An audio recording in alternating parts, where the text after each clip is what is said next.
तो स्क्रीन दिख रही है? Yes, sir. Okay. Yes, sir. So, welcome to all students. This is lecture number 6, and today we will discuss the solution of last paper, which was held on Saturday. Right?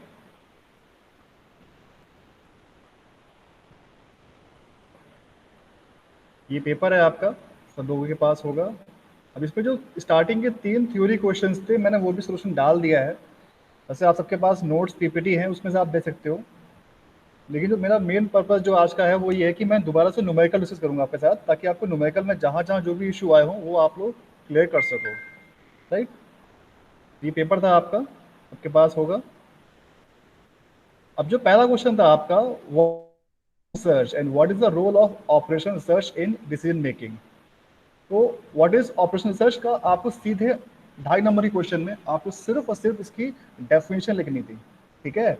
ये मैंने 10-12 definition आपको दे रखी है, आपको जो भी simple सी definition याद हो आप वो लिख सकते हो। ठीक है? बेस्ट तरीका क्या है, आप 2 लाइन रट लो हमेशा। Operation search is a scientific method to good best decision it which helps in decision making. ये सबसे सिंपल सी 2-3 कीवर्ड पकड़ लो, ये डाल दो, आपकी डेफिनेशन बन जाएगी। और बिल्कुल ये डेफिनेशन एक्यूरेट है। ठीक है? अगर आपको ये जितनी भी डेफिनेशन मैं आपको दिखा रहा हूँ यहाँ पे, अगर आपको ये याद नहीं हो पा रही है तो आप इनमें से किसी के भी थ्रू आप कोई भी पॉइंट बना के लिखो तो आपकी डेफिनेशन चल जाएगी। राइट? पहला क्वेश्चन ये हो गया, व्हाट इज ओ आर। उसके बाद अगला पार्ट था इसका, the role of O R in decision making. अब आप देखो ओ आर का जो रोल है वो हर जगह है। आप किसी भी फील्ड उठा के देख लो, हर फील्ड में you have to take decision. आप चाहे कोई इंडस्ट्री हो, चाहे हॉस्पिटल हो, चाहे मार्केट हो, एनीवेयर आपको हर जगह कहीं ना कहीं डिसीजन लेना होता है। एंड जहां आपको डिसीजन लेना है, where you have to apply O R. Right? तो ये कुछ टॉपिक्स के नाम लिखे हुए हैं, linear programming, queuing theory, sequencing, transportation, assignment, decision, like this. ये मैंने आपको डिस्कस भी किया था फर्स्ट डे जो मैंने पीपीटी लेक्चर लिया था, तो सारे पॉइंट डिस्कस हुए थे ये वाले। तो आप इनमें से कोई भी पॉइंट उसमें आप लिख सकते थे। अब चूंकि ये क्वेश्चन 2.5 नंबर का, तो इनको बहुत में एक्सप्लेन नहीं करना था, सिर्फ हमें हेडिंग्स लिख के छोड़ देना था, तभी हमारा काम चल जाता। उसके बाद अगला क्वेश्चन क्या था, तो what are the characteristics and limitations of OR techniques. ये सारे पॉइंट्स मैं डिस्कस कर चुका हूँ। जैसे मैंने बताया आपको, थ्योरी पे मेरा फोकस नहीं है, मेरा फोकस आज न्यूमेरिकल्स पे है। ये थ्योरी क्वेश्चन आप पढ़ सकते हो, सारे पॉइंट्स दे रखे हैं हम लोगों ने। सिस्टम ओरिएंटेशन है, इंटरडिसिप्लिनरी टीम है, एप्लीकेशन ऑफ साइंटिफिक मेथड है, ये सारे पॉइंट्स हम लोग पढ़ चुके हैं। राइट? लिमिटेशंस क्या है ओआर की, ये मैथमेटिकल मॉडल है, सिर्फ साइंटिफिक कैटेगरीज की प्रॉब्लम को सॉल्व करता है। OR tries to find optimal solution taking all the factors problem into account. ये सारे हमारे जो है लिमिटेशंस हैं, ये सब आपके पास नोट्स में है, आपको सिर्फ पॉइंट्स लिखने थे, बहुत डेप्थ में नहीं जाना था, क्योंकि क्वेश्चन हमारा सिर्फ 2.5 नंबर का था। इसके बाद जो ये सी वाला पार्ट था, इसमें पूछा गया था कि what explain the terms optimal solution, unbounded solution, infeasible solution and multiple optimal solution. अब जब मैंने आपको सारे चारों केस डिस्कस किए थे ग्राफिकल के, तो वही आपको सिंपल यहाँ पे एक्सप्लेन करना था। ठीक है? पहला केस क्या था, ऑप्टिमल सॉल्यूशन, यानी कि ऑप्टिमल सॉल्यूशन कब मिलता है आपको, जब हमारा ऑब्जेक्टिव फंक्शन की ऑप्टिमल वैल्यू मिल जाती है हमें at a single corner point. Optimal मतलब means it may be maximum और it may be minimum depending upon the objective function. But point क्या है कि जो वैल्यू मिल रही है वो मिल रही है हमारी सिर्फ एक सिंगल पॉइंट पे, then it is called as optimal solution. Second क्या है, unbounded. In unbounded it exist when LP problem has no limit on constraint, that is feasible solution is not bounded in any respect। अब आपको question याद होगा जो हमारा unbounded reason में था, यानी कि हम लोगों ने एक क्वेश्चन सॉल्व किया था, इसमें हमारे कुछ कंस्ट्रेंट इस तरह से आए थे, और जो हमारा रीजन था वो ये वाला रीजन आया था।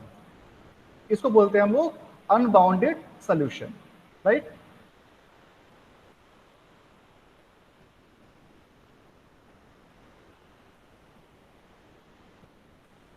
Yes, sir. ठीक है? चलिए, इसके बाद जो हमारा थर्ड था वो था हमारा इनफीजिबल सोल्यूशन। इनफीजिबल का मतलब क्या है, infeasible is a condition that exist when there is no solution, यानी कि कहीं भी हमारा कहीं कोई कॉमन एरिया हम लोगों को नहीं मिल पाएगा। ठीक है? जैसे मैंने अभी आपको दिखाया कि इसमें तो हम लोगों को एक एक कंस्ट्रेंट ये हो गया, एक कंस्ट्रेंट हमारा कुछ इस टाइप का हो गया। तो अगर हमें ये कॉमन एरिया मिल रहा है तो हम लोग सोल्यूशन निकाल पाएंगे। बट कई बार क्या होगा कि हमें कॉमन एरिया नहीं मिलता है, तो उस केस में हम लोग क्या बोलते हैं, that is it is infeasible solution, यानी इसका कोई सोल्यूशन पॉसिबल नहीं है। ठीक। उसके बाद जो लास्ट केस था हमारा वो था मल्टीपल ऑप्टिमल सोल्यूशन। इसका मतलब क्या था, जैसे कि मैंने आपको फर्स्ट केस बताया था उसका जस्ट रिवर्स सही है कि वहां पे जो हमारी ऑप्टिमल वैल्यू मिल रही थी वो मिल रही थी हम लोगों को एक सिंगल पॉइंट पे। बट यहाँ पर क्या है, same optimal value we obtain of the objective function at more than one corner point, this is called multiple optimal solution. ठीक है भाई, तो ये आपको 4 पॉइंट्स लेने थे, बहुत डेप्थ में नहीं जाना था, सिर्फ आपको एक्सप्लेन करना था कि इन पॉइंट्स का मतलब क्या है, होता है क्या है। ठीक है, आई थिंक सबको ये पॉइंट्स यहाँ तक जो मैंने बताए क्लियर होंगे।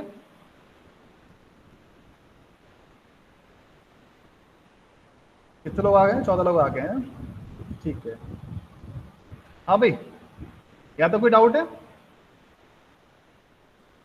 Shiva, no Shivansh? No sir. ठीक है, ओके। तो अब हम जो मेरा टारगेट था मेन, वो मैं डिस्कस करना चाहता हूँ आपके साथ न्यूमेरिकल, कि जो न्यूमेरिकल मैंने क्वेश्चन दिए थे वो सॉल्व कैसे होंगे। तो जो हमारा पहला क्वेश्चन था फर्स्ट का डी, वो था हमारा question solve this problem graphically. Function था हमारा maximum z is equal to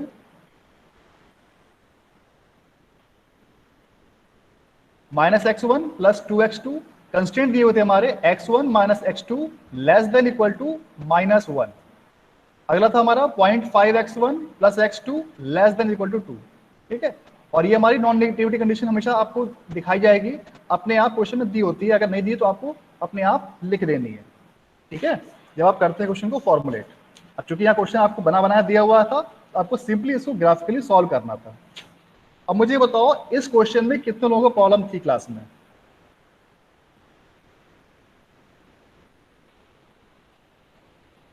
आधी क्लास? सबके नंबर मेरे पास आ चुके हैं, मैं अभी डिस्कस कर दूंगा, लास्ट में दिखा दूंगा सबको नंबर। अभी बताओ मुझे किन किन बच्चों को इस क्वेश्चन प्रॉब्लम थी, मुझे नाम बता दो एक बार, हेस बोल दो। एक तनुष को प्रॉब्लम है, और क्योंकि नंबर बहुत अच्छे सबके नहीं आए, कुछ ही बच्चों के नंबर बढ़िया आए। क्योंकि मुझे आज जो है टॉपिक लेना था आपका सिंप्लेक्स, आगे बढ़ना था, लेकिन मैंने जब नंबर देखे आप लोगों के तो मुझे लगा कि शायद एक बार डिस्कस करना चाहिए दोबारा से, ये जो टॉपिक हम लोग पढ़ा रहे हैं ये सबको क्लियर शायद हो नहीं पा रहा है।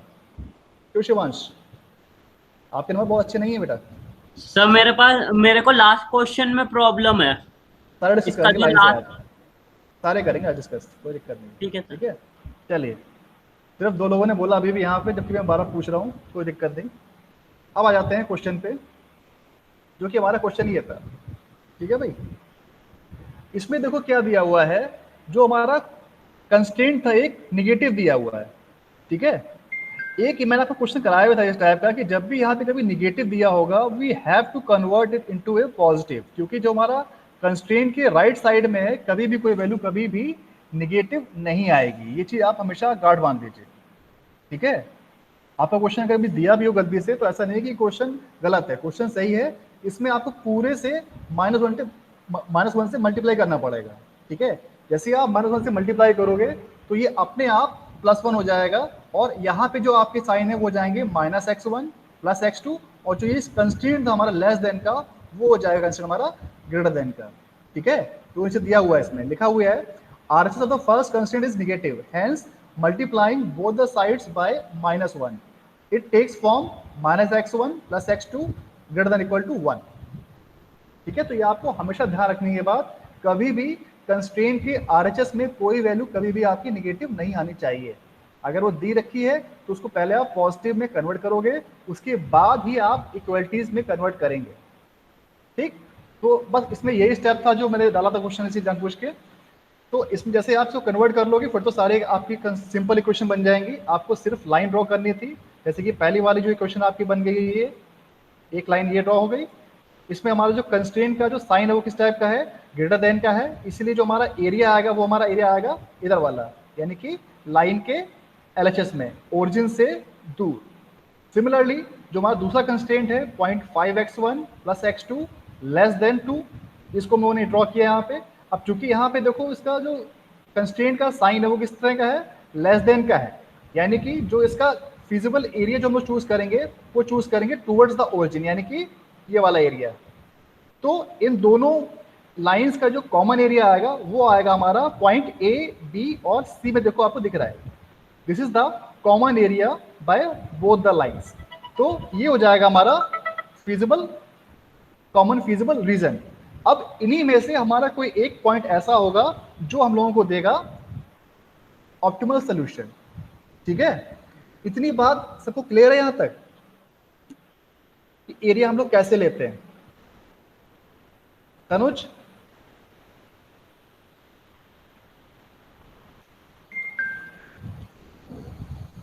क्लास में है तनुज? यस सर, क्लियर है सर ये तो। तनुज, विनेश, विशाल Yes, त्यागी, sir. Yes sir. सबको क्लियर है बात कि हम लोग किस तरह से एरिया ले रहे हैं? Yes sir. ठीक है, तो जैसे ही आपका ये एरिया क्लियर हो जाता है, इसके बाद तो कोई दिक्कत बचनी नहीं चाहिए। जैसे हमारे पास एक कॉमन एरिया मिल गया, हम लोग फटाफट क्या करेंगे, इसके जो कॉर्नर पॉइंट्स हैं वो निकालते हैं। जैसे कि हमारा 3 पॉइंट्स दिख रहे हैं हम लोगों को, ए, बी और सी। तो इसमें जो हमारा ए पॉइंट है वो हमें क्लियर है, इसके में पता है कोऑर्डिनेट आराम से। बी के पता है, बट दिक्कत आती है हमें जो ये पॉइंट हमारा सी है। तो सी के लिए मैंने आपको बताया था हमारे पास दो मेथड हैं कि या तो हम इनको ग्राफिकली जब प्रॉपर्ली आप ड्रॉ करोगे तो आपको आराम से दिख रहा होगा कि ये जो पॉइंट है इसका, यहाँ से देखो आप, दिस इज 2,3, यानी कि जो हमारा सी के कोऑर्डिनेट्स है वो हमें एग्जैक्टली दिख रहे हैं 2,3 हैं। बट कई बार आप एग्जाम्स में जल्दी जल्दी करोगे, प्रॉपर्ली ग्राफ पे ड्रॉ नहीं करोगे, जबकि मैं सजेस्ट करता हूँ हमेशा आपको ग्राफ पेपर पे प्रॉपर्ली स्केल लेके ड्रॉ करना चाहिए, राइट? बट आप जल्दी जल्दी नहीं करते हो, मैक्सिमम बच्चे नहीं करते हैं। तो उसके लिए मैं तरीका मैंने आपको बताया था कि इन दोनों इक्वेशंस को, एक आपकी इक्वेशन ये वाली हो गई और आपकी इक्वेशन एक ये वाली हो गई। अभी आपको इनइक्वालिटी दिख रही है, बट आपको पहला स्टेप मैंने क्या बताया था, इनको इक्वालिटी में कन्वर्ट करके ड्रॉ करते हैं। तो इन दोनों इक्वेशंस को आपको सॉल्व करना है with the help of calculator. आप कैलकुलेटर वैल्यू पुट कर दीजिए, इक्वेशन 2, उसमें आपका ऑप्शन आएगा अननोन 2, उस पर सेलेक्ट करिए, वैल्यूज पुट करिए, इन इक्वेशंस के जो कोफिशिएंट्स हैं, आपकी अपने आप वैल्यू आ जाएगी 2,3। ठीक है, तो जैसे ही आपको ये तीनों पॉइंट्स मिल जाएंगे, फिर इन तीनों पॉइंट्स को हम लोग रख के देखेंगे इनटू दिस ऑब्जेक्टिव फंक्शन, और फिर चेक करेंगे कि जहां पे हमारी वैल्यू मैक्सिमम आएगी वही हो जाएगा हमारा आंसर। ठीक है भाई, ये करते हैं हम लोग सिंपल ग्राफिकल के क्वेश्चन में। अब देखो, मैंने सब आपको बताया 3 हमारे पॉइंट्स हैं। पहला हमारा पॉइंट था ए, बी और सी। पहले का हमारा ए का क्या कोऑर्डिनेट निकले हमारे 0,1, जो हमारा ये वाला पॉइंट है ए, दिख रहा है, इसके कोऑर्डिनेट क्या हमारे 0,1, और जो हमारा अगला कोऑर्डिनेट है बी, उसके हमारे कोऑर्डिनेट है 0,2। इजिली आपको दिख रहा होगा, दिया हुआ है वहां पे, तो आपको समझ आ रहा होगा मैं कैसे बोल रहा हूँ, 0,1, 0,2। और जो तीसरा पॉइंट था सी, इसका मैंने आपको तरीका बताया, या तो आप ग्राफिकली देख लो या फिर आप इक्वेशंस को, दोनों इक्वेशन है आपके पास, सॉल्व कर लो, आपको इसका जो सोल्यूशन आएगा वही आपके मिल जाएंगे कोऑर्डिनेट्स ऑफ पॉइंट सी। तो आपको दिख रहा है सी की वैल्यू हमारी आ रही है 2,3। अब जब आपने इसको रख के देखा तो आपने देखा कि जो ए पॉइंट है उससे वैल्यू मिल रही है हम लोगों को 2 मिल रही है, और जो पॉइंट बी है वहां मिल रही है वैल्यू 4, और जो पॉइंट सी है वहां मिल रही है वैल्यू 4। यानी कि 2 पॉइंट्स पे आपको सेम वैल्यू मिल रही है, और जो कि हमारी ऑप्टिमल भी है। तो इसका मतलब क्या हुआ, this is the case of multiple optimal solution and the max optimal value of the function is 4। ठीक है, तो इसके 2 आंसर आएंगे। कई बच्चों ने सिर्फ यही लिखा है, वो भी एक्सेप्टेबल है, कोई दिक्कत नहीं, कोई गलत नहीं है, बट आपको यहाँ पे मेंशन करना पड़ेगा this is the case of multiple optimal solution, है कि 2 पॉइंट्स पे हमारी सेम वैल्यू मिल रही है, 4 और ये 4। ठीक है भाई, अब जिन जिन लोगों ने क्वेश्चन ये मतलब करा तो सभी ने था, लेकिन कई बच्चों का क्वेश्चन गलत हुआ था, तो वो समझ लो कि यहाँ पे गलती कहाँ पे की है आपने, और आपको एग्जाम में कैसे लिखना है। ये जो मैं आपको हमेशा कहता हूँ, सिर्फ सॉल्व करके मत छोड़ दीजिए कि कई बच्चों ने यहाँ पे ये ग्राफ बनाया उसको छोड़ दिया, ठीक है, वैल्यू भी नहीं लिखी है, छोड़ दिया कि आपका आंसर आ जाएगा। बट आपको ये पूरी टेबल बना के लिखनी है, आप इसको टेबल बनाइए इस फॉर्म में हमेशा। ठीक है, ये टेबल बनाइए, इसमें पॉइंट्स लिखिए कि पहला पॉइंट क्या है, इसकी कोऑर्डिनेट क्या है और इसकी वैल्यू क्या आ रही है। ठीक है भाई, यहां तक सबको क्लियर है? Yes sir. अभी क्लासरूम पे क्विज आया होगा, जी सर। सबमिट कर दिया? हाँ जी सर, मिस्टेक भी समझ में आ गई सर। समझ में आ गई मिस्टेक? हाँ जी सर। क्योंकि मैं इसीलिए कर रहा हूँ कि ये जो गलतियां आप लोग अभी कर रहे हो वो एग्जाम में ना करो। सिर्फ 2 बच्चों ने रिस्पॉन्स किया है, सौम्या और शिवा सैनी ने। बाकी लोग करो भाई फटाफट रिस्पॉन्स। क्वेश्चन हमारा ये है, the graphical method of LPP problem uses objective function, constraint, linear equation and all of the above. फटाफट आप लोग रिप्लाई करिए। अभी 2 क्विज और आएंगे, एक अभी आपका 1 बजे आएगा, एक करीब 1:15 पे आएगा कोर्स, ठीक है? आपको वो सारे क्विज करने हैं, खाली टिक कर दीजिएगा, आपका कोर्स हो जाएगा, ठीक है? चलिए हम लोग आगे बढ़ते हैं अगले क्वेश्चन पे।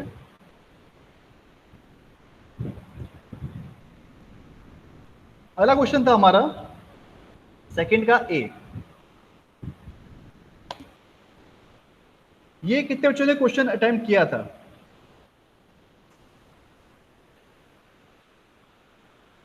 सर किया था। किया था, नाम बताइए अपना। सर शिवा शिवा। सर। और किसने किया था बेटा? सर किया था। अभिषेक गोयल, ठीक है। और मेरे पास सबका रिकॉर्ड है, मुझे पता है किसने किया है, वैसे वैसे पूछ रहा हूँ, ठीक है? चलिए क्वेश्चन में क्या कह रहा था हमारा, पहले क्वेश्चन पढ़ते हैं। क्वेश्चन में कह रहा है the standard weight of A special purpose brick is 5 kg। यानी एक हमारी स्पेशल ब्रिक बन रही है, उसका जो वेट है, एक मिनट में जरा एक फोन ले लूँ, आपको क्वेश्चन पढ़िए तब तक।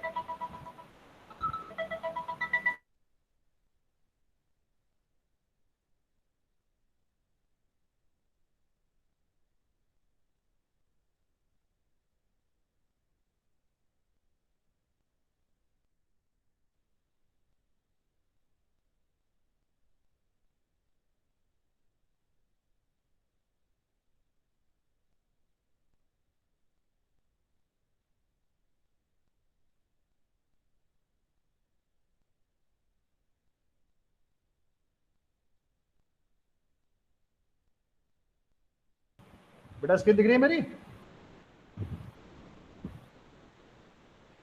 Vinesh? Yes sir. Okay, yes sir. Question पढ़ लिया आप लोगों ने? क्वेश्चन में क्या कह रहा है कि standard weight of A special purpose brick is 5 kg। यानी एक स्पेशल ईट बना रहे हैं हम लोग जिसका वेट हमारा 5 kg है। It contains 2 basic ingredients, B1 and B2, ठीक? B1 की कॉस्ट क्या है? 5 rupees per kg and B2 cost is 3 rupees per kg। Strength consideration dictate that the brick contains not more than 4 kg of B1 and minimum of 2 kg. Since the demand of the product is likely to be related to the price of the brick, find the graphically the minimum cost of the brick satisfying the above condition. इसमें आपको सिर्फ question को पढ़ना था और समझना था कि क्वेश्चन का फंक्शन किस तरह का बनेगा। इसे बेटा क्या पूछ रहा है? इसे पूछ रहा है हमारी कॉस्ट। तो कॉस्ट का फंक्शन किस तरह बनता है? मिनिमाइज। मिनिमाइज। यानी कि जो हमारा क्वेश्चन, यहाँ पे जो क्वेश्चन दिया हुआ है, मैं फॉलो चला गया वहां तक, तो यहाँ पे जो हमारा फंक्शन बनेगा वो बनेगा मिनिमाइज टाइप का। अब क्वेश्चन में सीधा सीधा दे रखा है कि पहले की कॉस्ट कितनी बैठ रही है? 5 रुपीज पर kg, और दूसरे की बैठ रही है 8 रुपीज पर kg। तो हम लोग सबसे पहले मान लेंगे कि जो हमारे इंग्रेडिएंट हैं B1 और B2, उसकी क्वांटिटी मान लेती है X1 and X2 respectively. B1 की X1 और B2 की X2, ठीक? तो अब एक पे हमें प्रॉफिट कितना हो रहा है? 5 का हो रहा है, तो X1 पे कितना होगा? 5 इंटू X1। सिमिलरली दूसरे पे हमारे कितना कॉस्ट है? 8 रुपीज। तो कितनी, इसकी कितनी कॉस्ट बैठेगी? 8 इंटू X2। अब इन दोनों को जब सम कर देंगे तो बैठ जाएगी हमारी total cost of all the bricks. अब फंक्शन में क्या कह रहा है कि इसको हमें मिनिमाइज करना है, तो हम लोग क्या चाहेंगे कि फंक्शन बनेगा हमारा मिनिमाइज टाइप का। तो फंक्शन बन गया हमारा minimise z is equal to 5x1 plus 8x2, ठीक है? ये बस बना रही है। क्योंकि फंक्शन आपको पता होना चाहिए कि फंक्शन बन किस तरह का रहा है। कई बच्चों ने फंक्शन बनाने की कोशिश करी है, लेकिन कई बच्चों को फंक्शन गलत बना है। कंस्ट्रेंट तो बहुत दूर की बात है, जब आपका फंक्शन ही गलत बन गया तो फिर पूरा क्वेश्चन आपका गलत हो जाएगा। सबसे पहला एम क्या है, हम लोग आइडेंटिफाई करें कि हमारे डिसीजन वेरिएबल्स क्या है, हमने मान लिए x1 x2। फिर हम डिसाइड करते हैं कि हमारा फंक्शन क्या है। फंक्शन हमारा, क्योंकि कॉस्ट हम लोग निकाल रहे हैं, तो मैंने आपको हमेशा बताया है जब भी हम लोग कॉस्ट की बात करेंगे तो कॉस्ट हमेशा रहेगी आपकी मिनिमाइज, और जब भी बात करेंगे प्रॉफिट की तो हम लोग करेंगे उसको मैक्सिमाइज। ठीक, तो ये फंक्शन बन गया हमारा minimise z is equal to 5x1 plus 8x2। ये सबको क्लियर है बेटा? अगर किसी को डाउट हमसे पूछ लो दोबारा से एक बार।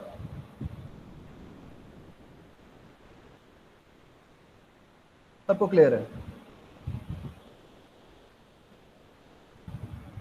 चलिए, उसके बाद जो हमारा अगला कंस्ट्रेंट है वो क्या बोल रहा है, quantity of ingredient in B1, यानी कि क्या बोल रहा है कि strength consideration dictate that the brick contains not more than 4 kg, यानी कि जैसे वर्ड सुना आपने नॉट मोर देन, यानी कि जो कंस्ट्रेंट है वो 4 kg से ज्यादा नहीं होना चाहिए। हमने B1 को क्या माना है x1, यानी कि x1 should be less then और इक्वल टू 4, यानी कि इसके इक्वल हो सकता है बट इससे ज्यादा नहीं होना चाहिए। ठीक, अगले में क्या बोल रहा है, and minimum of 2 kg of B2, जहां वर्ड आ गया मिनिमम, यानी कि मिनिमम मीन्स यानी कम से कम इतना तो होना ही चाहिए, 2 से या 2 से ज्यादा, 2 से कम नहीं होना चाहिए। तो मतलब समझ आ गया हमें कंसिडर हमारा किस तरह का आएगा, कंसिडर हमारा आएगा ग्रेटर देन का, तो बन जाएगा हमारा x2 should be greater than equal to 2। ठीक है, अब लास्ट में क्या कह रहा है, लास्ट में कह रहा है the weight of the brick, यानी कि जो हमारी ब्रिक बन रही है उसका कितना वेट होगा, वो लिखा है 5 kg। ठीक है, यानी कि जो x1 और x2 जो मिला रहे हो आप, उन दोनों को मिला के जो वेट है वो होना चाहिए 5 kg, ना कम ना ज्यादा। इसीलिए हमारा यहाँ पे आ जाएगा साइन इक्वल टू का। ये मैक्सिमम बच्चों ने सही किया है, x1 plus x2 should be equal to 5, ना कम ना ज्यादा, ना हम लोग यहाँ लेस देन लगाएंगे ना हम लोग लगाएंगे greater than, it should be equal to 5। ठीक है भाई? Yes sir. तो जैसे हमारे ये तीनों कंस्ट्रेंट बन गए, चौथी लाइन हम लोग हमेशा अपने आप लिखेंगे, वो होती है हमारी नॉन निगेटिविटी, यानी कि x1 and x2 should always be greater than equal to 0। या तो हम लोग ईट का प्रोडक्शन करेंगे या फिर नहीं करेंगे, निगेटिव में कभी नहीं जाएंगे, ये मैं आपको बताया था, स्टार्टिंग बता रहा हूँ। तो ये आपको हमेशा लिखना है अपने आप। इसी कंस्ट्रेंट की वजह से ही आपका जो भी ग्राफ बनेगा वो सिर्फ फर्स्ट क्वाड्रेंट में बनेगा, दिख रहा है यहाँ पे, वरना आप सेकंड में भी जाएगा और ये आपका ग्राफ थर्ड में भी जाएगा, फोर्थ में भी जाएगा। तो जो हमारी ये नॉन नेगेटिविटी कंडीशन है, इसकी वजह से हम लोग सिर्फ इस ग्राफ को ड्रॉ करते हैं इनटू फर्स्ट क्वाड्रेंट ओनली।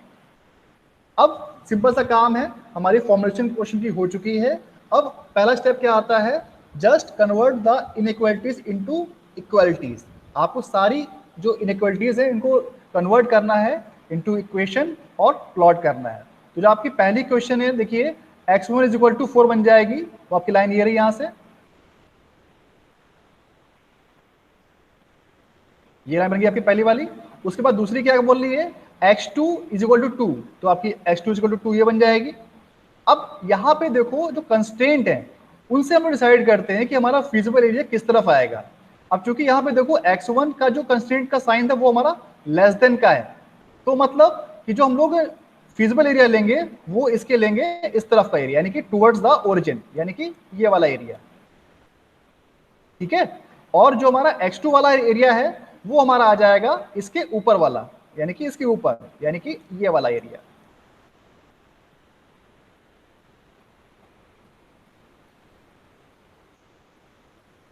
ठीक है, और जो हमारी तीसरी लाइन है x1 plus x2 is equal to 5। अब चूंकि यहाँ पे हमारा कोई भी कंस्ट्रेंट नहीं है, ना लेस देन का है ना ग्रेटर देन का है, लेकिन जब भी आपका कभी भी साइन इक्वलिटी का आ जाएगा तो हमेशा जो भी आप लोगे वो हमेशा आप टुवर्ड्स द ओरिजिन लेंगे एरिया। ठीक है, तो जब भी आपको कभी इक्वलिटी मिल जाए इस तरह से, तो उसमें हमेशा आप जो एरिया लेंगे वो लेंगे टुवर्ड्स द ओरिजिन, यानी कि जो हमारा एरिया बनेगा फिजिबल एरिया वो बनेगा हमारा ये वाला एरिया। ठीक, अब इसमें हमारे पास 3 पॉइंट्स हैं, A, B और C। अब तीनों पॉइंट्स को हम लोगों को कोऑर्डिनेट्स पता ही है, जो हमारा सी वाला पॉइंट है उसके पता है हमें कोऑर्डिनेट क्या है 0,2, इसका है 0,5, और इसको हम लोगों ने सॉल्व कर लेंगे। दो इक्वेशंस हैं, x1 + x2 = 5 और x2 = 2। तो ये तो मुझे वहाँ सॉल्व कर सकते हो आप लोग, इसमें कोई जरूरत नहीं है सॉल्व करने की कैलकुलेटर से। आपको मिल जाएगी वैल्यू 3,2। तो हम लोग 3 पॉइंट्स पे वैल्यू जाके देखेंगे, जो वैल्यू हमारी मैक्सिमम आएगी वो हो जाएगा। हमारे पास दो आंसर आ रहे थे 31 और 40। तो चूंकि हमारा फंक्शन मिनिमाइज टाइप का था तो we have to choose answer 31। तो ये हो जाएगा हमारा आंसर इस तरह से 31। ये क्वेश्चन के सबको क्लियर है भाई बच्चों? Yes sir. बच्चे कम हो जी गए भाई, सर। सर 18 से 13 बच्चे हो गए। Yes sir. एक्चुअली मेरा मन में था कि मैं आगे बढ़ जाऊँ, लेकिन जैसे मैंने आप लोगों की कॉपियां देखी तो मुझे लगा कि एक बार डिस्कस करना चाहिए क्वेश्चन। मैं इसे डिस्कस कर रहा हूँ क्योंकि मैं जानता हूँ मेरा लेक्चर एक वेस्ट हो रहा है ये, सर लास्ट वाला नहीं आया है ना? हाँ जी उसमें भी आएंगे। सर, आपने कॉपी चेक कर दी? सबकी चेक कर दी है, सबके नंबर भी मेरे पास है, मैं लास्ट में दिखा भी दूंगा। अभी ठीक आप है लोग सर। क्विज दो, एक क्वेश्चन नंबर 2 आपके पास आया होगा, ठीक है सर। अभी क्विज नहीं चेक आया करिए। सर। अभी नहीं आया? नहीं सर, अभी नहीं आया। बस आने वाला होगा, देखो मैं भी सुबह डाल दे रहा हूँ।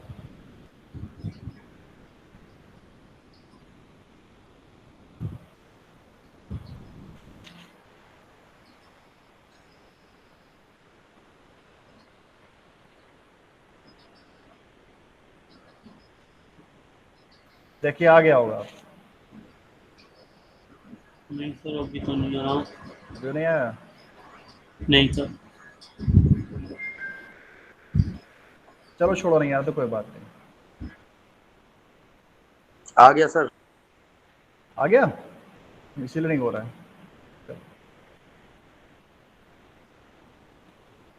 दो बच्चों ने कर भी दिया है। क्वेश्चन है हमारा, a feasible solution to an LPP must satisfy all the problem constraints simultaneously, need not to satisfy all the constraints, only some of them, must be the corner points of a feasible region, must optimize the value of the objective function। फटाफट इसको solve करके भेजो।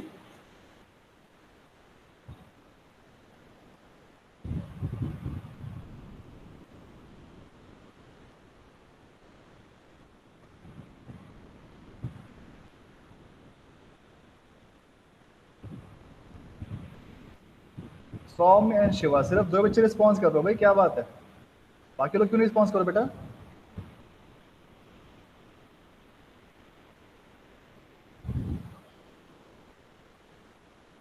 ये quiz कराने का purpose पता है क्या है, क्यों हम लोग क्विज करवा रहे हैं, तो बताएगा क्यों भाई शिवा?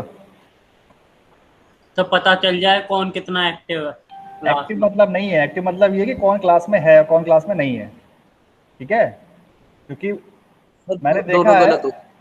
कोई बात नहीं, सही गलत पर्पस नहीं है, आपको पता होना चाहिए कि आप क्लास में अटेंटिव हैं या नहीं, इसका पर्पस सिर्फ ये है, ठीक है? Okay sir. सही गलत तो आप पढ़ ही लोगे, बहुत टफ क्वेश्चन नहीं डालता हूँ मैं, क्वेश्चन डालता वैसे ही हूँ कि बस आप देखो, क्लिक करके छोड़ दो। अब इसमें क्या दिक्कत है, गलत कैसे हो गया आपका? सर मैंने थर्ड वाला लगा दिया। क्यों थर्ड क्यों लगाया? क्वेश्चन में क्या कह रहा है?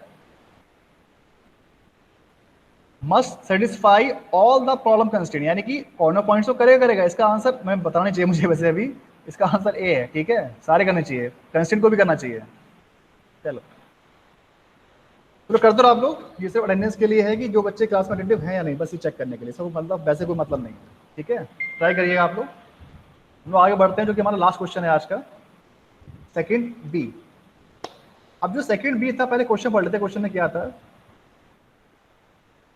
क्वेश्चन में कह रहा है हमारे से कि there are two products A and B to be manufactured, one unit of product A requires 24 minutes of punch press time and 5 minutes of assembly time. क्या मतलब इसका? कि हमारे पास दो प्रोडक्ट हैं, प्रोडक्ट ए और प्रोडक्ट बी, उनको हम लोग इसी भी एक यूनिट में प्रोसेस कर रहे हैं। दो हमारे पास प्रोसेस हैं, पहला क्या है हमारे पास, एक पंच प्रेस है, दूसरा हमारे पास है असेंबली। तो जब भी मैं आपको कहता हूँ क्वेश्चन आपको फॉर्मुलेट करना है, हमेशा आप एक टेबल जरूर फॉर्म करते रहिए। अगर आप टेबल बनाओगे तो पूरा क्वेश्चन आपको समराइज हो जाएगा एक टेबल में, और उसको आप इजीली कर पाएंगे फॉर्मुलेट। ठीक है, तो अभी इसमें क्या बताया इसने कि जो प्रोडक्ट ए है हमारा, उसको 24 मिनट्स लगते हैं पंच प्रेस में और 5 मिनट्स लगते हैं असेंबली टाइम में। और जो प्रॉफिट है, the profit for the product A is 0.6 rupees per unit, यानी कि 60 पैसा पर यूनिट इसको प्रॉफिट होता है। इसने पूरा बता दिया प्रोडक्ट ए के बारे में, यानी कि हमारा प्रोडक्ट ए पूरा खत्म हो गया यहां तक। ठीक, अब उसके बाद बता रहा है प्रोडक्ट बी के बारे में। जो प्रोडक्ट बी है वो लेता है 3 minute on punch press time and 2.5 minutes of welding time. अब देखो ये अलग आ गया, इसमें जो 2.5 टाइम दिया है ये दिया है वेल्डिंग का, उसमें क्या था असेंबली, यानी कि उससे एक अलग कंस्टेंट हो गया ये। यानी हमारे पास 3 टोटल कंस्टेंट हो गए। पहला क्या हमारा हुआ कंस्टेंट, पंच प्रेस, असेंबली टाइम और वेल्डिंग टाइम। ठीक है, ये आपको ध्यान देना क्वेश्चन में। फिर क्या बोल रहा है, the profit for the product B is 0.70 per unit, यानी कि जो इस पर प्रॉफिट हो रहा है वो मिल रहा है हम लोगों को 0.70 रुपीज पर यूनिट, यानी कि एक यूनिट पे 70 पैसे का प्रॉफिट इसको हो रहा है। वहीं ए पे कितना हो रहा है, 60 पैसे का। तो ये इसने पूरा क्वेश्चन को डिफाइन कर दिया कि ए और बी कितना टाइम ले रहे हैं और कितना प्रॉफिट हो रहा है। अब आगे बढ़ते हैं। The capacity of the punch press department available for these product is 1200 minutes per week, यानी कि जो हमारी पंच प्रेस है उसकी कंडीशन है कि वो सिर्फ 1200 मिनट्स ही अवेलेबल है पर वीक। उसके बाद जो हमारा वेल्डिंग डिपार्टमेंट है वो क्या बोल रहा है, उसकी कैपेसिटी सिर्फ है 6600 मिनट्स पर वीक। असेंबली वाले की जो कैपेसिटी है वो है 1500, यानी कि हम इन तीनों की हमें पता है कि मैक्सिमम मिनिमम टाइम क्या है, कि इससे ज्यादा हम लोग टाइम यूटिलाइज नहीं कर पाएंगे। तो ये पूरा क्वेश्चन खत्म हो गया आपका। अब इसमें कह रहा है, पहला क्वेश्चन है formulate the problem as LPP, and second part of the question is determine the quantities of product A and B so that the total profit is maximized। अब जैसे आपने वर्ड पकड़ लिया यहाँ पे मैक्सिमाइज, तो आपको अपने आप क्लियर हो गया कि जो हमारा फंक्शन है वो तो हो जाएगा मैक्सिमाइज टाइप का। अब डिसीजन वेरिएबल्स कितने भी हो जाए, ये बात क्लियर है। जैसे आपको ये वर्ड मिल गया टोटल प्रॉफिट, राइट। तो अब आगे क्वेश्चन पे आते हैं। अब देखो इस तरह से ये टेबल मैंने बना ली है। इसमें पहले में क्या है टाइम, दूसरे में हमारा हो गया प्रोडक्ट ए और प्रोडक्ट बी। ठीक है, एक थोड़ी सी गलती यहाँ पे है, इसमें एक सी कैटेगरी बनेगी। नहीं सही है, ओके ओके ठीक है। तो इसमें जो हमारा प्रोडक्ट ए है वो पंच प्रेस पे कितना ले रहा है 24 मिनट्स और असेंबली पे कितना ले रहा है 5 मिनट्स। बी पे कितना ले रहा है हमारा पंच प्रेस 3 मिनट्स और वेल्डिंग में ले रहा है 2.5 मिनट्स। ठीक है, अब हर प्रेस की अपनी कैपेसिटी है, वो मैंने डिफाइन कर दी थी 1200 minutes per week, 1500 minutes per week और 600 मिनट्स पर वीक। ये हो गया हमारा एक समराइज मैंने कर दिया इसको एक छोटी सी टेबल में। अब जो फंक्शन बनेगा हमारा वो कैसे बनेगा, उससे पहले हम लोग मान लेते हैं कि जो हमारे प्रोडक्ट्स बन रहे हैं ए और बी, वो क्वांटिटी मान लेते हैं x1 एंड x2। x1 होगी हमारी ए की और जो x2 है वो होगी हमारी प्रोडक्ट बी की। ठीक, अब क्वेश्चन पे आ जाओ। क्वेश्चन क्या कह रहा है, हमारा जो प्रॉफिट है, या देख लो यहाँ पे प्रॉफिट जो हमारा ए पे ही कितना है 60 पैसे per unit on A, similarly 70 पैसे ऑन पर यूनिट और प्रोडक्ट बी। तो वही हमारा फंक्शन बन जाएगा यहाँ पे 0.6x1 प्लस 0.70 x2, ये हो गया हमारा टोटल प्रॉफिट। अब चूंकि ये प्रॉफिट है तो हमारा एम क्या होना चाहिए हमेशा मैक्सिमाइज करने का। तो इस तरह हमारा फंक्शन बन जाएगा maximum z is equal to 0.6x1 plus 0.7x2। Clear है भाई ये?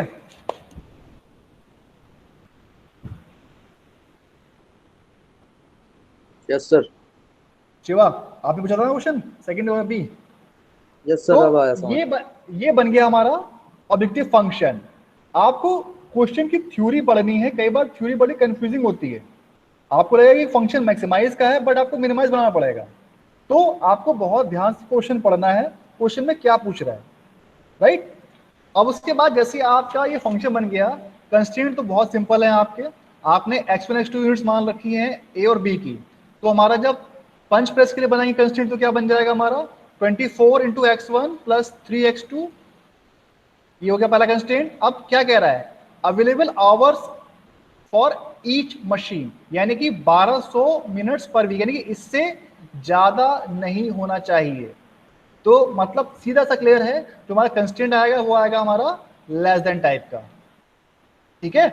24x1 plus 3x2 less than equal to 1200, clear.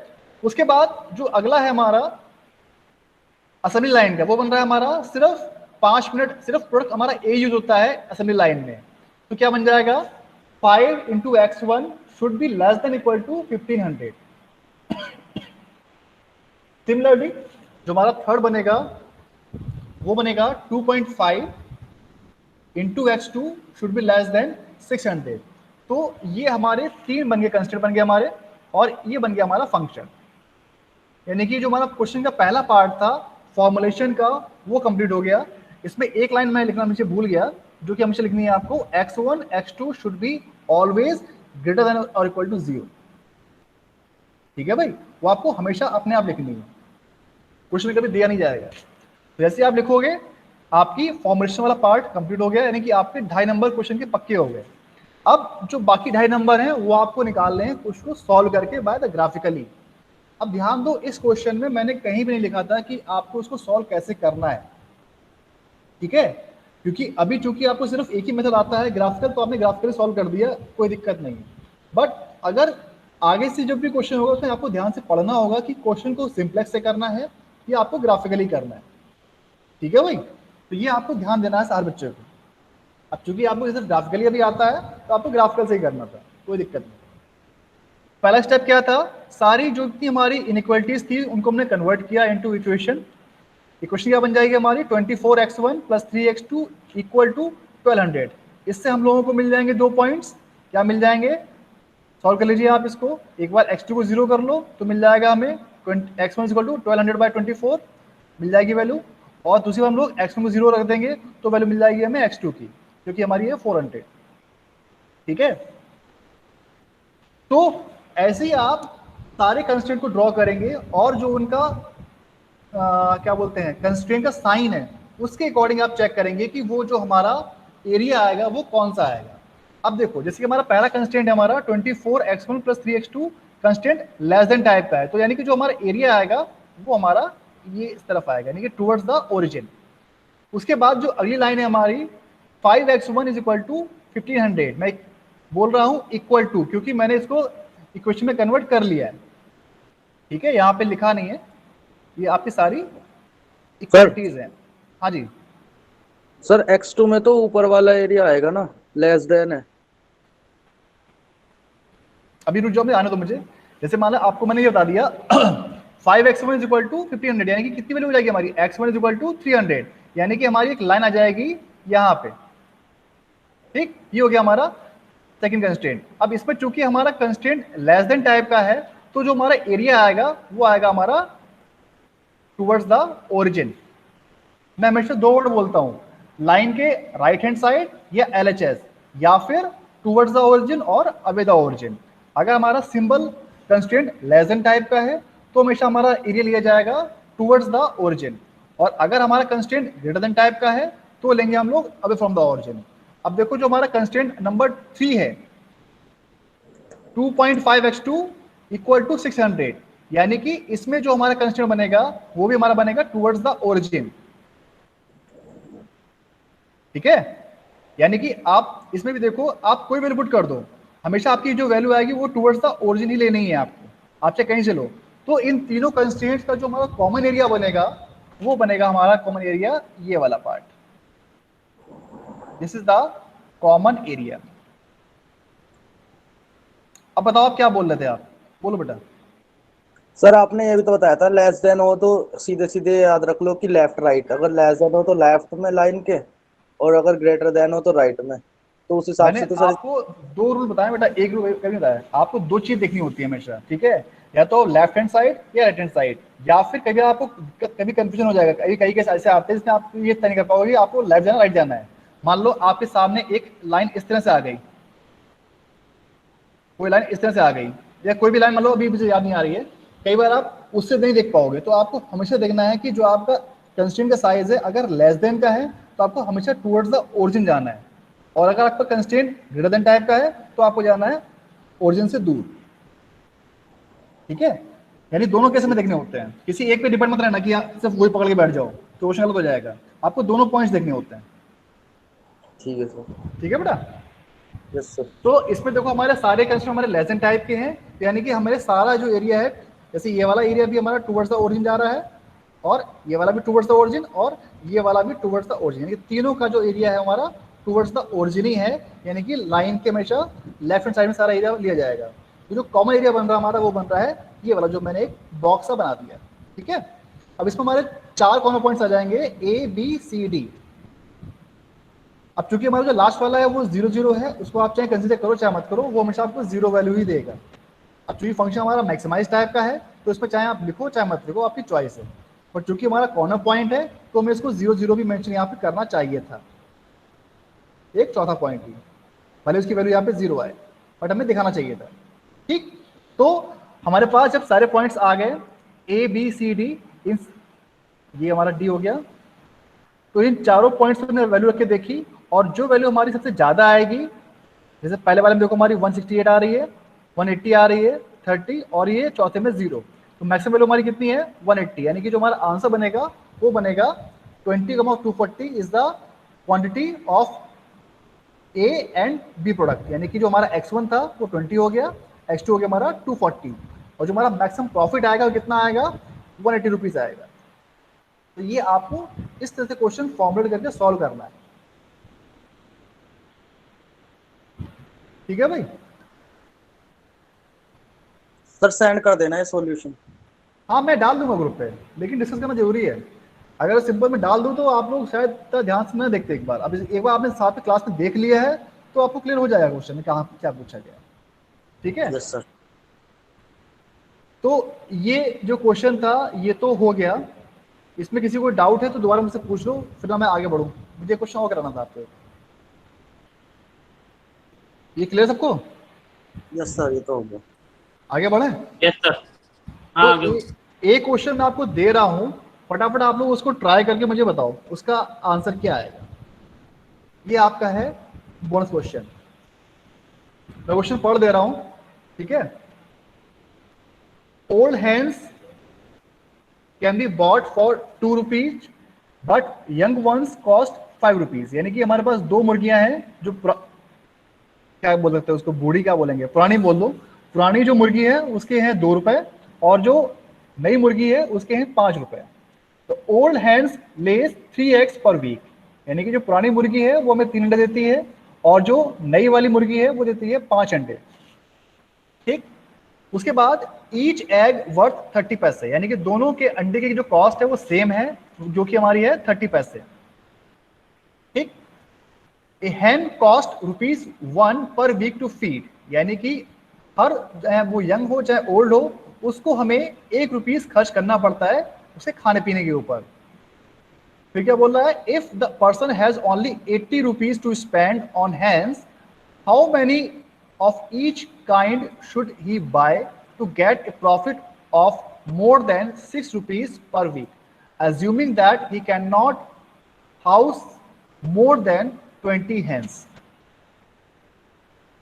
ठीक है, ये क्वेश्चन है, इसको आप लोग ट्राई करो, एक बार अटेम्प्ट करो। आपके पास पूरे 5 मिनट हैं,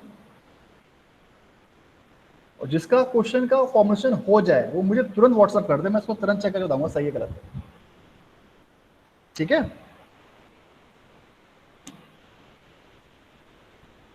क्वेश्चन क्लियर है आप लोगों को?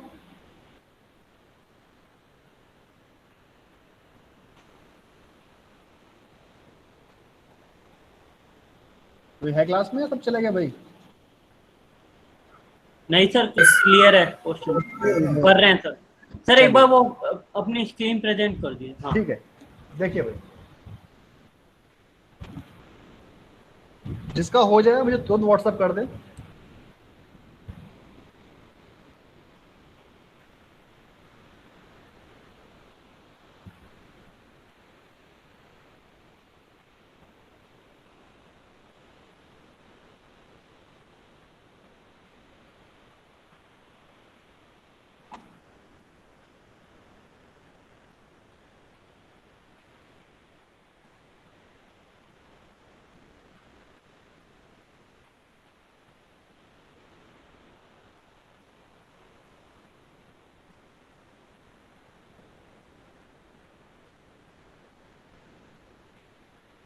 क्वेश्चन बेटा बहुत ध्यान से करना। ये लास्ट क्वेश्चन करा रहा हूँ मैं ग्राफिकल का, फॉर्मुलेशन का। इसके बाद मैं बढ़ जाऊंगा आगे, जो कि आपका नेक्स्ट टॉपिक है सिंप्लेक्स।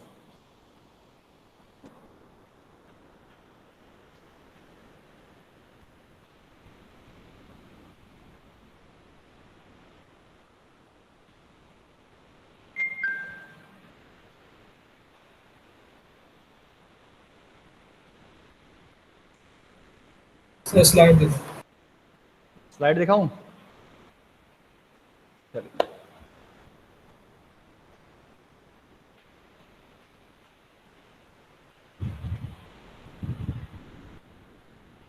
इसका जो फंक्शन बनेगा वो बहुत ध्यान से बनाइएगा। और मैं आपको बता दूं कि ऐसा क्वेश्चन मैंने आपको अभी तक कराया नहीं है। ये सबसे अलग क्वेश्चन है ये।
किसी का हुआ भाई?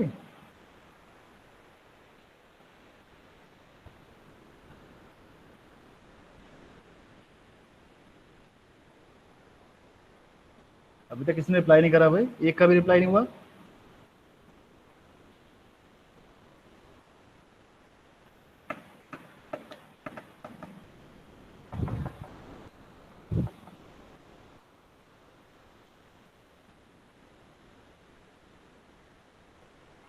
सर मैक्सिम वो प्रॉफिट वाली वो नहीं बन रही है। ये तो क्वेश्चन दिया है इसीलिए, बहुत दिमाग चलाओ।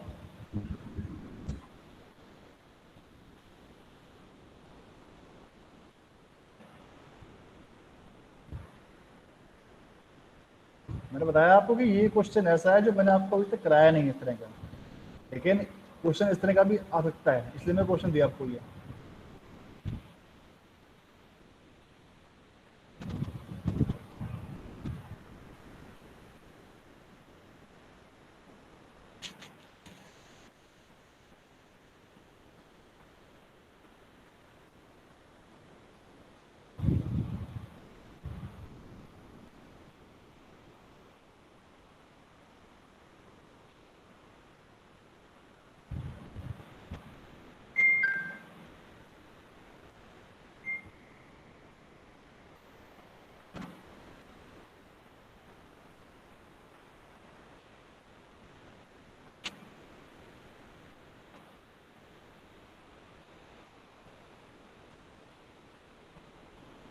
10 ने रिस्पॉन्स किया भैया, और जो थर्ड क्विज आया है उसको भी 4 बच्चों ने कर दिया। चलो ठीक है।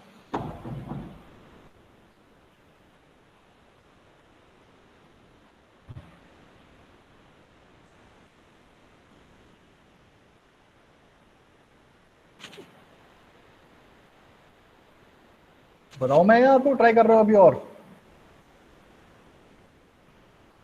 सर बता दो। शिवा हो गया बेटा? नहीं सर हो नहीं रहा, बता दो। चलिए फिर तो सब लोग देखो बेटा, अब जैसे इसमें क्वेश्चन में क्या दिया है, क्वेश्चन में दिया हुआ है कि old hands can be bought at 4 rupees 2 rupees and young ones cost 5 rupees. यानी कि हम लोगों को समझ आ गया कि पहली चीज क्या है, जो मुर्गी की जो प्राइस है वो 2 रुपीज ओल्ड का है, 5 रुपीज यंग वन का है। ठीक, तो जो हमारा फंक्शन बनेगा तो समझ आ गया कि भाई कॉस्ट के बनना है फंक्शन। ठीक, इतनी बात हमें क्लियर होनी चाहिए कि हमारा जो फंक्शन बनेगा वो हमारा फंक्शन बनेगा कॉस्ट का बनने वाला है। अब देखो थोड़ा सा अलग टाइप का उसने क्यों बोला ये, देखिए यहाँ पर। अब सबसे पहले हमने क्या करा, मान लिया कि जो X1 मुर्गियां हैं वो मानी हम लोगों ने ओल्ड वन, और जो X2 है वो मान लिया हम लोगों ने यंग वंस। अब ध्यान दो क्वेश्चन पढ़ना। अब चूंकि क्वेश्चन में हमारा बात कर रहा है प्रॉफिट की, यानी कि प्रॉफिट कैसा होना चाहिए, हमेशा हमारा मैक्सिमाइज। तो पहला जो पॉइंट है वो हमारा क्लियर हो गया कि जो फंक्शन बनेगा वो बनेगा हमेशा हमारा मैक्सिमाइज टाइप का, राइट। अब चूंकि क्वेश्चन में क्या कह रहा है, बाकी कंडीशन क्या है वो सब भूल जाओ, अभी सिर्फ बात करते हैं कि जो हमारी उसकी कॉस्ट है, कॉस्ट कितनी है 3 and 5। ठीक है, तो जो हमारा फंक्शन बनेगा वो बनेगा हमारा 0.3 इंटू 3x1 प्लस 5x2। ठीक है, ये क्या हो गया हमारा टोटल अर्निंग पर वीक, यानी कि ये जो हमारा टोटल अर्निंग है। ठीक है, अब ध्यान से पढ़ना क्वेश्चन को कि वो हर उस पर कितना कमा रहा है, 30 पैसा, यानी कि हर अंडे की जो हमारी कॉस्ट है वो कितनी आ रही है, 30 पैसा कॉमन है, चाहे वो यंग हो चाहे ओल्ड हो। अंडे की जो कॉस्ट है वो हमारी सेम 30 पैसा है, तो क्या हो जाएगा 0.3 इंटू 3x1 प्लस 5x2। तो ये जो बन गया आपका, ये बन गया टोटल आपकी अर्निंग, यानी कि जो वो पूरा कमा रहा है, बट साथ ही साथ उसको कुछ खर्च भी करना पड़ रहा है, यानी कि वो उसको 1 रुपए खर्च करना पड़ रहा है उनको खिलाने के लिए। तो वो क्या हो जाएगा, जो हमारी अर्निंग है उसमें से कॉस्ट को में माइनस करना पड़ेगा, तो निकल के आएगा हमारा टोटल प्रॉफिट पर वीक। वही इसमें किया है x1 प्लस x2 इंटू 1, यानी कि ये this is the feed rate, यानी कि जो हमारा खर्चा हो रहा है, तो अर्निंग माइनस खर्चा क्या आ जाएगा हमारा टोटल प्रॉफिट। ठीक है, ये बिल्कुल क्वेश्चन अलग टाइप का है जो मैं आपको अभी तक नहीं कराया था। ठीक है, एग्जाम में वैसे चांस कम है इसके आने के, लेकिन तब भी आपको पता होना चाहिए क्वेश्चन इस तरह का भी बनता है।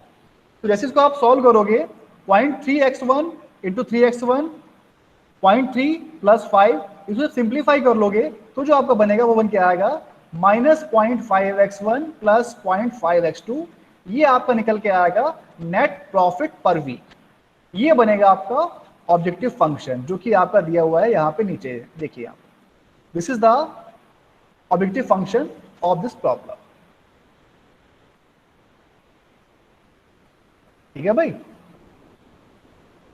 ये बात क्लियर है शिवांश? Yes sir. जी सर। सर मैंने निकाला था जो इनकम फॉर एक्स मतलब एक्स होगी वो 30 प्लस 5x1, और फिर सर टोटल अगर पर वीक 30 कैसे कर दिया? तो 30 पैसा क्या एग्स आ रहे हैं ना? ना आप क्वेश्चन ध्यान से पढ़ो ना, क्वेश्चन में क्या कह रहा है, क्वेश्चन में क्या कह रहा है, जो यंग वाली मुर्गी है वो देती है 3 सॉरी 3 है सर। हाँ 3 प्लस 5 हाँ, और फिर 30 डिवाइडेड बाय 100 कर दिया था, चलो कोई बात नहीं, मल्टीप्लाई। मैं दोबारा रिपीट कर दूंगा, कोई दिक्कत, आप समझ लो दोबारा से। ठीक है, देखो जो हमारी ओल्ड है ना वो देती है हमारी 3x देती है पर वीक, और जो यंग वन है वो देती है 5x पर वीक। तो यानी कि जो हमारी ओल्ड है वो देती है 3x और जो यंग वन है वो देती है हमारी 5x। तो टोटल कितने आ जाएगी हमारे अंडे, 3x 3 into x1 plus 5 into x1, ये क्या हो गया टोटल जो अंडे देती हैं दोनों मुर्गियां मिलके, यंग और ओल्ड दोनों मिलके, ठीक है, ये हो गए टोटल अंडे। अब हर अंडे को कितने बेचता, कितने में, वो बेचता कितने में है, 30 पैसा, यानी अंडा चाहे किसी का भी हो उसकी कॉस्ट सेम है, तो इसीलिए बन गया हमारे यहाँ पे 0.3 इंटू दिस, तो ये हो गया टोटल हमारी अर्निंग, में उसको बेच रहा है। उसके बाद क्या है कि उसको 1 रुपए खर्च करना पड़ रहा है उसको खिलाने के लिए, तो वो हमारा हो जाएगा माइनस, तो अर्निंग माइनस जो भी आपने खर्चा किया है वो निकल के आएगा हमारा नेट प्रॉफिट, तो वो फंक्शन बनेगा हमारा ये वाला। इसे बस यही एक चीज थी जो मुझे डिस्कस करनी थी आपसे, ठीक है। तो ये फंक्शन बन गया आपका -0.1 plus 0.5 x2, this is the required objective function, and ये जो कि हमारा प्रॉफिट है इसलिए हो जाएगा हमारा ये मैक्सिमाइज टाइप का, ठीक है भाई। अगर अब भी कोई डाउट है तो मुझे दोबारा पूछ लो, फिर हम आगे बढ़ते हैं।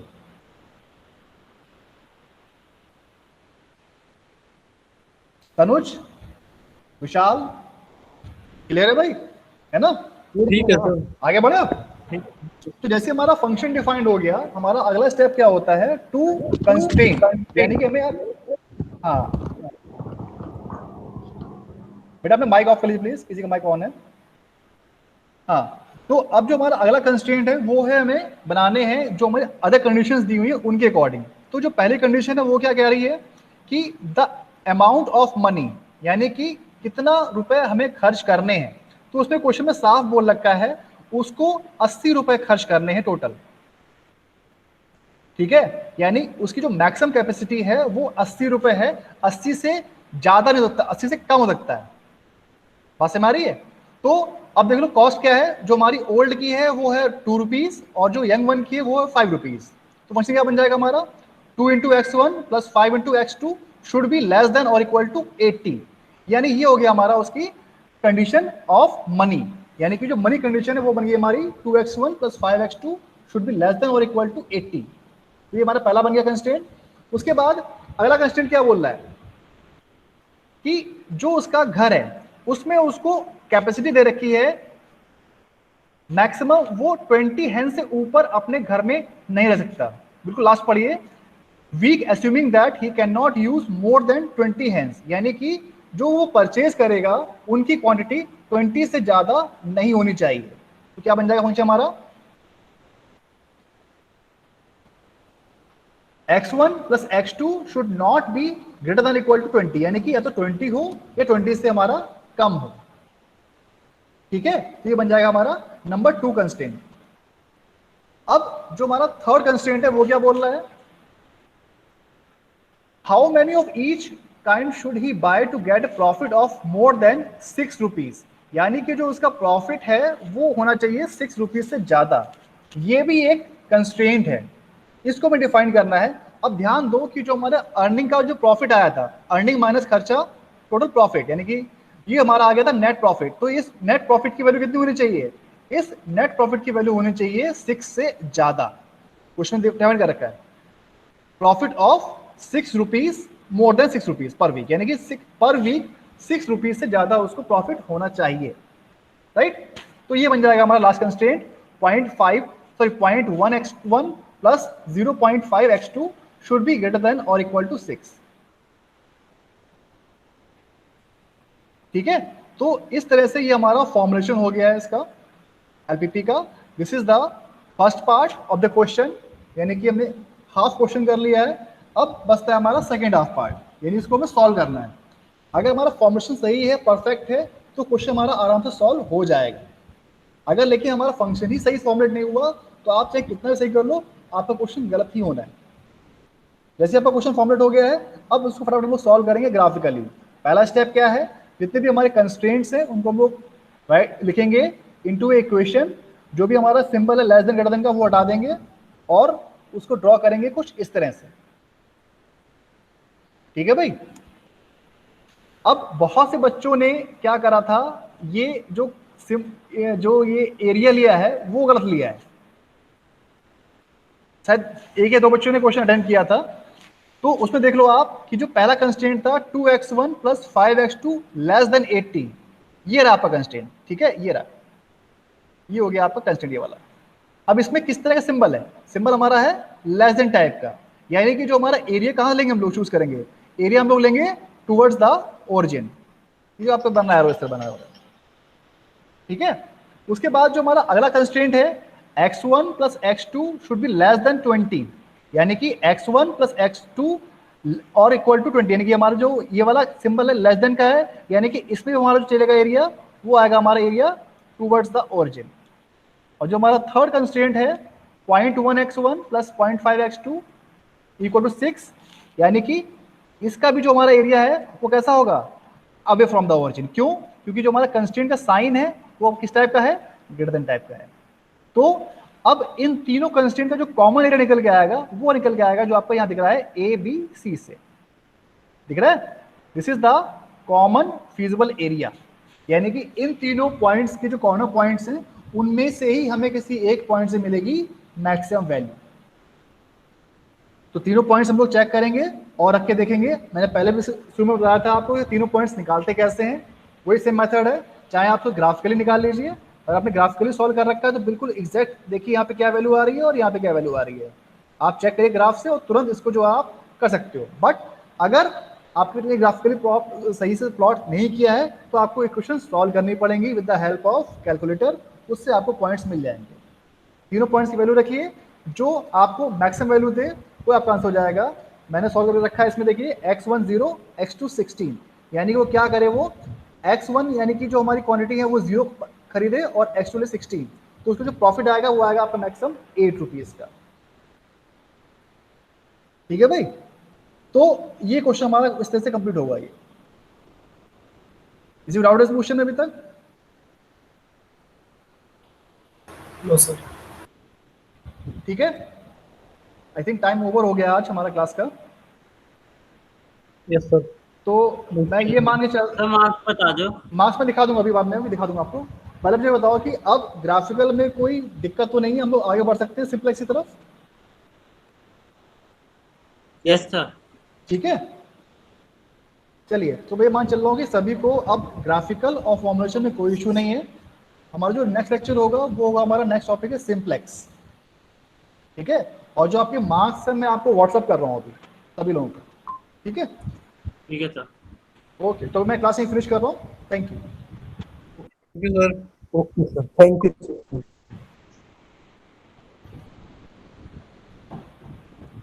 Okay sir. ओके बेटा, थैंक यू।